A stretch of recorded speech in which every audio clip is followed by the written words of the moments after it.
our ease is more than our difficulty.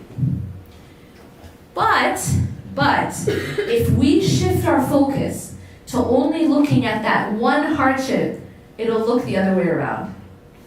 To us, it will look like our difficulties more.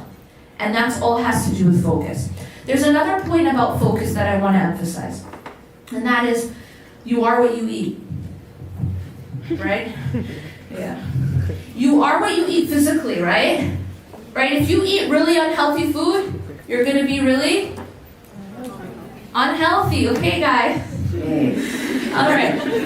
If you eat healthy food, you're going to be really? Okay, great. Okay. So it's a principle. We understand.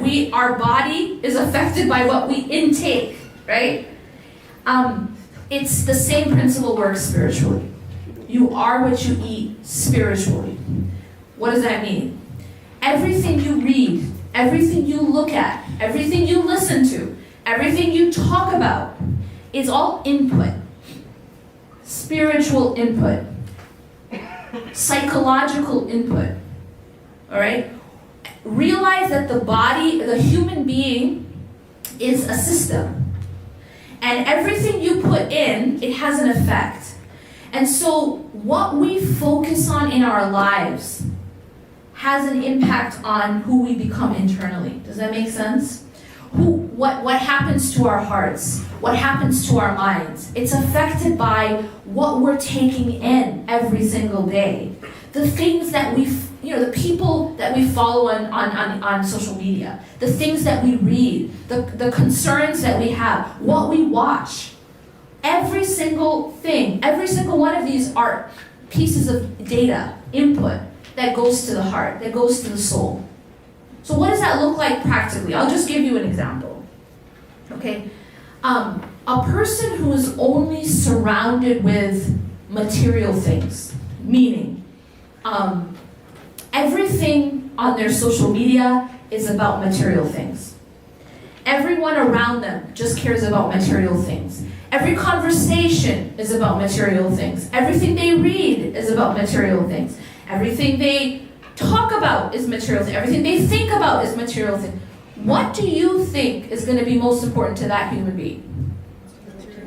You guys are brilliant. Honestly, I don't know why I'm here. It's simple. And that is essentially the issue. That is the problem.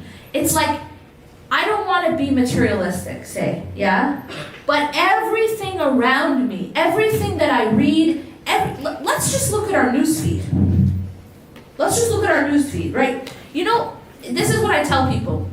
Think about your newsfeed, whatever newsfeed that is. Whoever it is that you're following, whatever it is that you're looking at, right, in your feed every day. Think of that like your fridge. That's your fridge. That's what you're going to eat that day.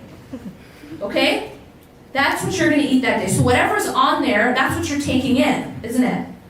And so you have to ask yourself, what kind of food is it? How is it?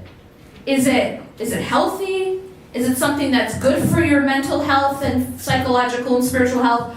Or is it a couple bottles of poison, some molded cheesecake? You know what I'm saying? You have to ask yourself that these are the, if you wanna work on your insides, you have to look at what you're putting in your insides. And that is really, like, in the day and age that we live right now, your social media is a big part of that. Because that's what you're looking at that's what you're eating every single day. So one very simple way is to look at your newsfeed and just look at the quality of it. Just take a look. What's on there? For some people, it's a lot of really terrible, bad news. You know those bad news people? Do you know what I'm talking about?